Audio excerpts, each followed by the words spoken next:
Water covers more than 75% of the Earth's surface. Even though humans have mastered travel over these vast expanses, every day an aircraft has to ditch. If you ever have to ditch, you will be faced with one of the most inhospitable environments on Earth. Being properly equipped and prepared is the best way to increase your chances for survival. For training purposes, we will concentrate on the hazards that are unique to open water survival. An important fact to remember is that a survival situation begins at the time of an in-flight emergency. Once it is apparent that ditching is inevitable, you should operate as though you are in a survival mode. The main objective is to get the aircraft safely into the water with as little damage as possible. There won't be much planning time, so it's important to consider some what-if situations ahead of time. Each crew member should have a specific task to perform. Use a checklist to ensure that all tasks are completed. A checklist also helps everyone to think and act in a rational and logical manner. A checklist is helpful in any emergency situation, including survival. Before ditching the aircraft, there are some fundamental steps to be considered. Communicate your distress signal early. Don't fall into the trap of denying what is happening to you. Delaying critical decisions like this can decrease your chance of being rescued. As soon as a problem arises, the pilot should report the identification of the aircraft's present position, the nature of the emergency, and the pilot's intentions. Life preservers should be donned before you make contact with the water. All passengers and crew members should be wearing an FAA-certified life preserver. Life vests should not be inflated until evacuation from the aircraft has occurred. Inflating life vests prior to evacuation may puncture the vest while also making it difficult to fit through the emergency exit. So wait until you have completely cleared the exit. It's important that your life vest fit properly. Properly means keeping your head high out of the water. The greatest loss of body heat is through your head and neck. You should also know how to inflate it manually in case the CO2 canister fails. Again, learn this maneuver prior to an emergency situation.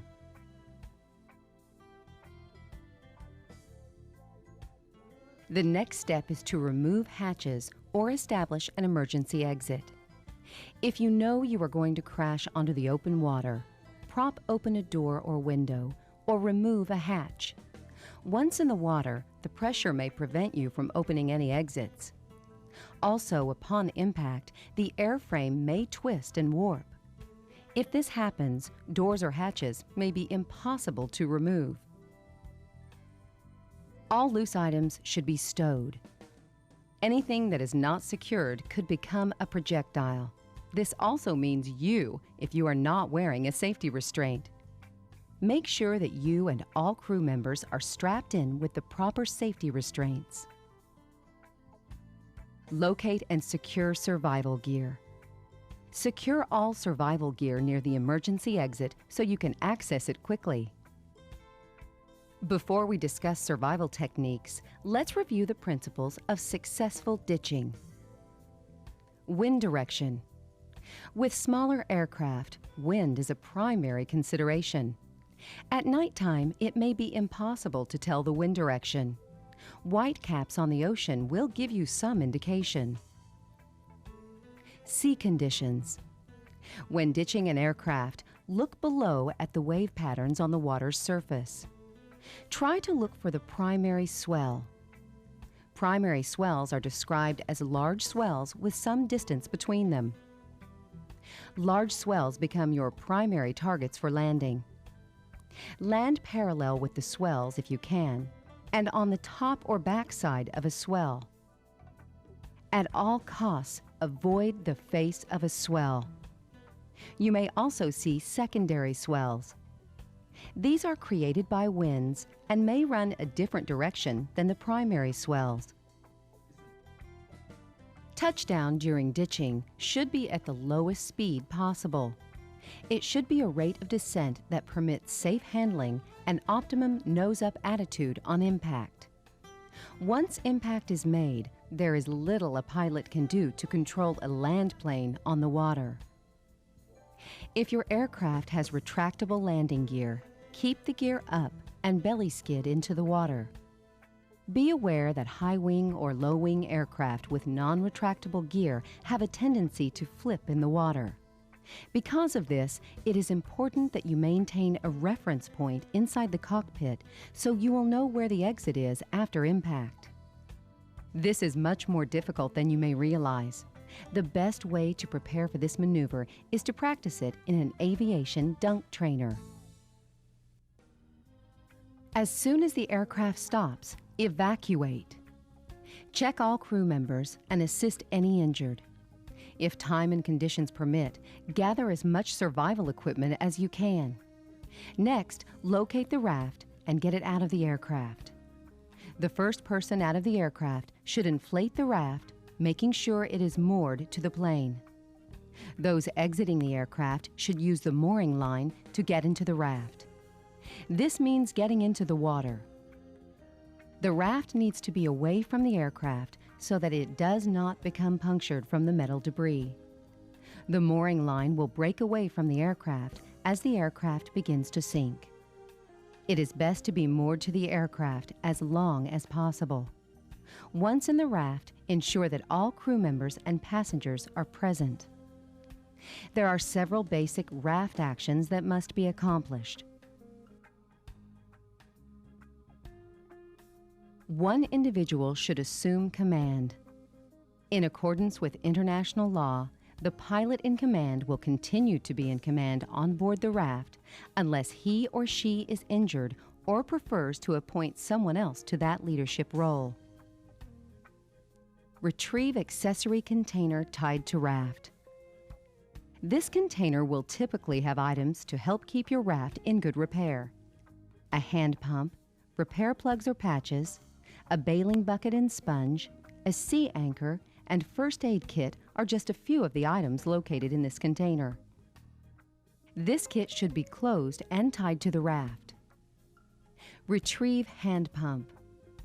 Keep the raft cells fully inflated, as this will help the raft to be more rigid and stable. Dry the raft using the bailing bucket and sponge. If the inside of the raft gets wet with seawater, it will be very uncomfortable for all the occupants. Bail out as much water as possible using the bailing bucket and dry the raft using the sponge. Inflate the floor. This will make the raft more rigid and stable, as well as providing additional insulation from cooler waters. Check the sea anchor for proper release. A sea anchor will reduce drift and increase stability of the raft. The length of line should be adjusted according to the condition of the seas. Usually, it is best to keep the sea anchor line long. Adjust its length so that when the raft is at the crest of a wave, the sea anchor will remain in the trough. Keep survivors distributed evenly and low in the raft. This will help to prevent your raft from capsizing. To prevent from falling out, no one should sit on the top or edge of the raft. Secure and adjust the canopy.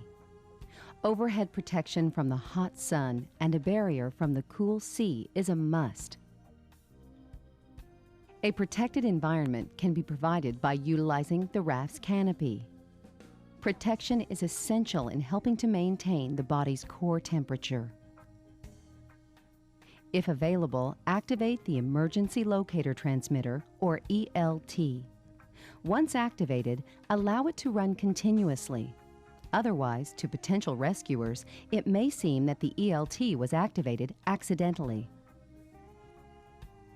Gather and inventory all survival equipment from the aircraft, the raft, and all personal survival kits. It's a good idea to categorize all equipment and have it ready and available for quick use. But more importantly, Make sure all items are tied down in the event that the raft flips over. Any medical problems that arise during sea survival can be debilitating and life-threatening. These problems should be treated as soon as they arise. Shock. After experiencing the emergency situation and ditching, survivors may suffer from shock. Once in the raft, it is important to keep everybody as warm as possible without overheating. By erecting the raft's canopy and raising the spray shields, the temperature will increase quickly. Some survivors may suffer from shock more so than others. Watch for those who turn pale and have cool skin. Shock victims may sweat and breathe rapidly. Their pulse may be weak but rapid. They may act dazed or be unconscious. If you notice any of these symptoms, suspect shock and treat it. Lay the victims flat with feet raised and keep them warm with extra clothing. Saltwater sores.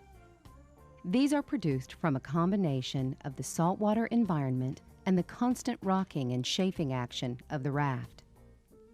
These sores have a blister-like appearance and feel like a mild burn. Do not open or squeeze these sores.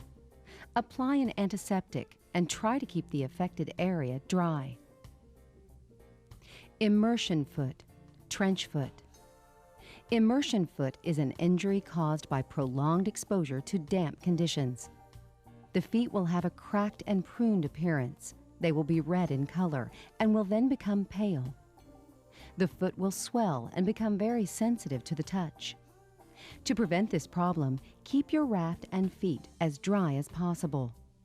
Never wear wet socks for long periods of time. Use body heat to dry them. Promote good circulation in your feet by wiggling toes and ankles. Do not wear tight-fitting shoes. Immersion hypothermia. Hypothermia is the cooling of the body's core temperature.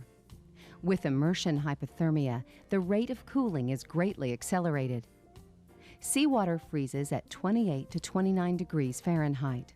Water near icebergs is usually this cold. A person who comes in contact with water at such temperatures goes into an immediate form of shock.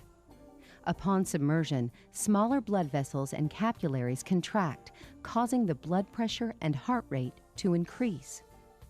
The victim will be unconscious in 7 minutes and could die in 20 minutes if not rescued from the cold water. Many individual factors affect survival time in cold water: age, body size, energy levels, and type of clothing. All of these do influence survival time to some degree. The University of Victoria, British Columbia, conducted a study to establish the correlation between water temperature and potential survival times. Subjects in this study were wearing life jackets and light clothing while remaining motionless. Swimming may seem to be the best way to keep warm in the water, but this is not the case. As a person swims, blood circulation increases in arms and legs, bringing more blood in contact with cooler water. As the blood cools and continues to circulate, it lowers the body's core temperature. Also, when swimming, cold water is continuously being circulated outside the body, accelerating hypothermia. Studies have shown that swimming cools the body 25% faster than just remaining still. The average person can swim about 0.85 miles in 50-degree water before becoming incapacitated. As a general rule, if water temperature is 50 degrees or below and you have a flotation aid, don't swim. Instead, go into a fetal position and conserve your body heat. By remaining motionless in cold water, it will also heat the water around the body, which will help to insulate your body against the colder water. But if the raft is 100 feet or so from you, should you swim for it? Common sense would say yes, but this is going to be a judgment call. Dehydration. Water, water everywhere, but not a drop to drink. This old saying holds true even in an open water environment. Finding drinking water to fight dehydration while stranded at sea will be a challenge. You may find packaged water in the survival kits, but not in great quantities. The primary precaution to remember is that you should ration your sweat, not your drinking water. If there is water, drink it. It's better to have it in the body where it's doing some good. The temptation to drink seawater must be avoided. It could be lethal. Seawater is not a substitute for drinking water. If you drink seawater, you also consume large amounts of raw salt, which eventually poison the body's cells. The only safe substitute for drinking water is rainwater. Keep a lookout for rain showers. Prepare rain catchers, whatever you can find to collect rain, and have these ready for quick use in the event of a quick rain shower. In your raft accessory kit, you will find a reverse osmosis pump. This pump brings in seawater and removes the salt water from it, purifying it for consumption. By simply pumping 1 stroke per second for 1 hour, you will receive 1 quart of potable water. The sea is the greatest source of food on Earth, but as a general rule, do not consume any food unless there is ample drinking water. Fish from the ocean can be eaten raw. Most all fish are edible, although there are a few that are poisonous to humans. As a general rule, if it looks like a typical fish, it is probably safe to consume. Fish that have the following characteristics should be avoided: brightly colored fish, fish having bristles or spines, fish that puff up or expand, or fish that have beak-like lips. Hazardous marine life in the ocean is more a psychological threat than a physical one. Most people who feel apprehension about what is down there do so primarily from fear of the unknown. A shark's primary role in the oceanic food chain is that of a scavenger. There are 300 or more species of sharks in the world's oceans, and of this number, only about 9 are considered a threat to humans. Chances are you will probably never see a shark. Concentrate your mental energies on something more productive, such as being rescued or performing tasks, instead of focusing on an unlikely shark attack. Sea snakes. Sea snakes occasionally come to the surface. Do not try to capture or provoke them, as their bites are lethal. Jellyfish and the Portuguese man-of-war. These invertebrates have a bulbous-shaped body and long tentacles that can reach 100 feet in length. The tentacles have stinging cells used to stun small fish. If a person comes in contact with these tentacles, it can deliver a painful sting.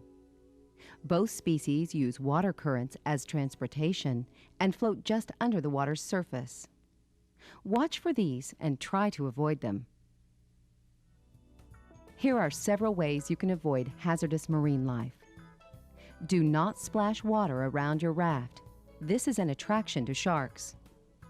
Throw all body waste far from your raft. If possible, enclose it in a plastic bag before discarding.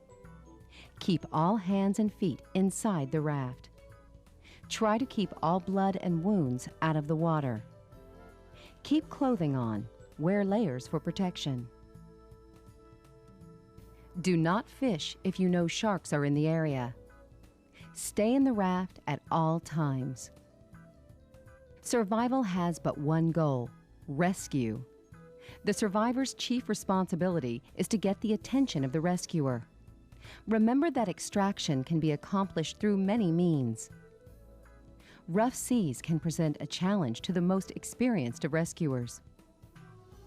If rescue by helicopter is evident, there are some precautions you need to take to ensure a safe rescue. Let the helicopter come to you. As it approaches, it will typically drop a pickup device in the water and drag it to your position. While this is occurring, you should partially deflate the sails of the raft. This will prevent the raft from becoming airborne and damaging the helicopter. As the device is being lowered, there will be a buildup of static electricity, so do not touch the device before it has made contact with the water. Once the helicopter gets in the optimum position, it will hover. You can then approach the device. Due to the downwash from the helicopter rotors, it will be very difficult to see.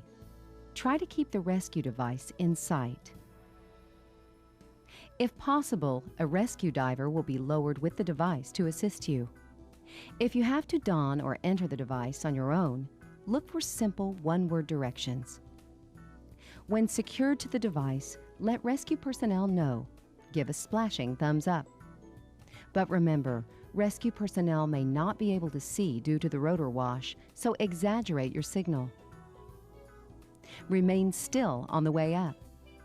There is a possibility that the device may start to spin. Try to keep your movements minimal. Do not assist when entering the helicopter. Listen for instructions. Let rescue personnel remove the device from you. The particular pickup devices used to extract survivors is dependent on the type of helicopter used. Rescue strop. Sometimes called the horse collar, the rescue strop is essentially a padded loop. The strop is designed to fit under the arms and around the torso. To don the strop, take the open strop and roll it around the torso.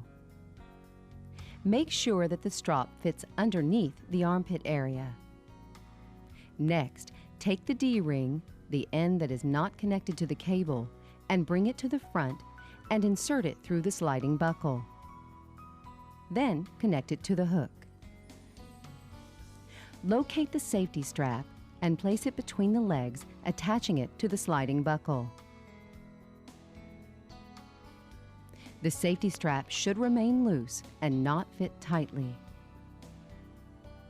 Prepare for ascent.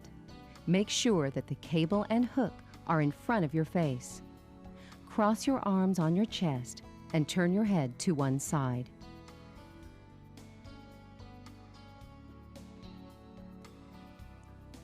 The penetrating rescue seat is a device designed to accommodate 1 to 2 downed rescue victims.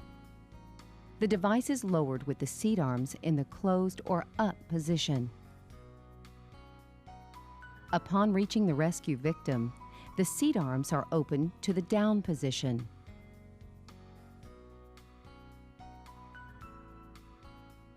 The victim straddles the seat arms,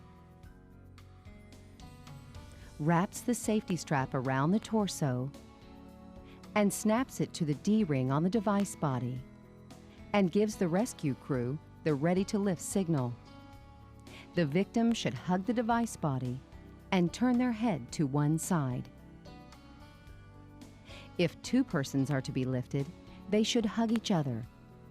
Those being lifted should not attempt to separate from the device unless assisted by rescue personnel. Rescue basket or Stokes litter. In the event of rescue involving untrained civilians at sea, a rescue basket or Stokes litter may be used. The procedure is safe and simple. The survivor climbs in, lies or sits down, and is then hoisted out of the sea. It is imperative that extremities remain inside the basket or litter. If the basket swings into the helicopter or door frame, injury could result.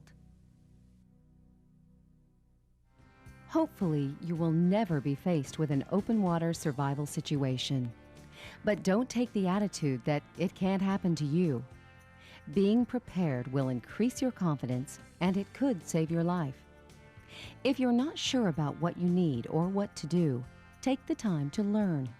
There are excellent resources available on survival techniques. Share your knowledge and skills with others who fly with you. You'll then have the best chance for survival, not only in open water, but in any unfortunate situation.